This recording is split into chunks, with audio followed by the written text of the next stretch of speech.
नमस्कार दोस्तों, मेरा नाम अजीत यादव है और मैं एक रियल एस्टेट कंसल्टेंट के रूप में काम करता हूँ। इस वीडियो के माध्यम से मैं आपसे डिस्कस करना चाहूँगा, जब आप कोई प्रॉपर्टी ख़रीदना चाहते हैं तो किन 5 महत्वपूर्ण बातों का ध्यान रखें। सबसे पहले आपको ट्रैक रिकॉर्ड चेक करना है। ट्रैक रिकॉर्ड में 3 चीज़ों का ध्यान रखना है।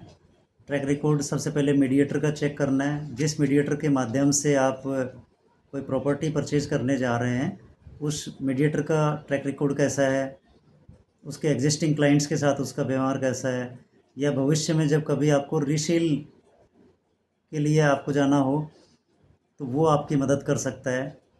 दूसरा, आपको ट्रैक रिकॉर्ड चेक करना है डेवलपर का, कि उसके जो एग्जिस्टिंग प्रोजेक्ट चल रहे हैं वो किस तरीके के प्रोजेक्ट हैं। उनको विजिट करिए और उन प्रोजेक्ट्स के बारे में जानकारी जुटाइए कि किसी तरह का कोई फेक कमिटमेंट तो आपका डेवलपर नहीं करता है, या पिछले जो प्रोजेक्ट्स किए हैं उनको उन्होंने टाइम पर डिलीवर किया या नहीं किया, जो फैसिलिटीज़ का उन्होंने कमिटमेंट किया वो फैसिलिटीज़ उन्होंने वहाँ डेवलप की या नहीं की।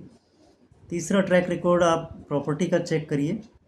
इसके लिए डेवलपर से आप डॉक्यूमेंट्स मांग लीजिए, जिसके माध्यम से आपको पता चलेगा कि बिल्डर के यहाँ ये ज़मीन आने से पहले किसके पास थी, कहीं कोई इसके ऊपर किसी तरह का कोई कोर्ट केस या कोई डिस्प्यूट्स तो नहीं रहे हैं, ताकि आप संतुष्ट होकर के उस प्रॉपर्टी में निवेश कर सकते हैं। दूसरा महत्वपूर्ण आपको जो बात ध्यान रखनी है वो देखना है लोकेशन का, कि जिस प्रॉपर्टी में आप निवेश करने जा रहे हैं उस प्रॉपर्टी की लोकेशन क्या है। लोकेशन के लिए आप 2 चीज़ें ध्यान रखिएगा। सबसे पहले आप उस प्रॉपर्टी को फिज़िकली विज़िट कर लीजिए और उसके बाद में आप डेवलपर से उस प्रॉपर्टी का मास्टर प्लान मांगिए कि यहाँ पर किस तरह के प्रोजेक्ट्स हैं, या मास्टर प्लान में गवर्नमेंट की क्या प्लानिंग है, जो प्रॉपर्टी है ये कितने बड़े सेक्टर रोड से कनेक्टेड है, या वहाँ तक पब्लिक ट्रांसपोर्ट है या नहीं है, या भविष्य में वहाँ पर क्या ग्रोथ अपॉर्चुनिटी रहेगी, ताकि जब आप रीसेल के लिए जाएं तो आपको कस्टमर इजीली से मिल जाए और इजीली आपका रीसेल हो जाए और एक एप्रिशिएट वैल्यू के साथ में आप उसको रीसेल कर सकें। तीसरा जो महत्वपूर्ण बात है वो है आपका प्रोजेक्ट लोकल अथॉरिटी और रेरा अप्रूव्ड होना बहुत ज़रूरी है। डेवलपर से ये डिस्कस करिए कि लोकल अथॉरिटी से आपका प्रोजेक्ट अप्रूव्ड है या नहीं है, रेरा में अप्रूव्ड है या नहीं है। रेरा नंबर आप उनसे ले सकते हैं और रेरा की साइट पर जा कर के आप वहाँ चेक कर सकते हैं। लोकल अथॉरिटी द्वारा जो प्रोजेक्ट को अप्रूवल मिला है उसका मैप या उसका सेंसन लेटर आप ले सकते हैं, ताकि भविष्य में किसी भी असुविधा से आप बच सकें और लोकल अथॉरिटी का कोई भी इंटरप्शन आपके प्रोजेक्ट पर ना रहे।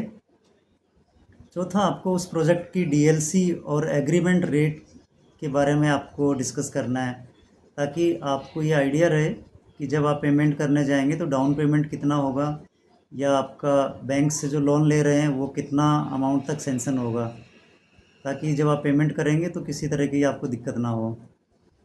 पांचवा महत्वपूर्ण है जो आपको देखना है वो है पेमेंट शेड्यूल। कई बार क्या होता है, उत्साह में हम एग्रीमेंट साइन कर देते हैं और पेमेंट शेड्यूल डिस्कस करना भूल जाते हैं। लेकिन जैसे ही आप एग्रीमेंट साइन करते हैं तो कई बार डेवलपर है वो आपको आप पर प्रेशर क्रिएट करता है कि आपको विद इन दिस पीरियड आपको पेमेंट करना है।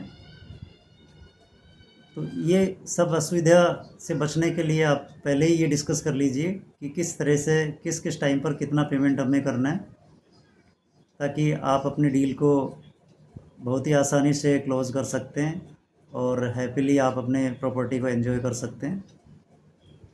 धन्यवाद।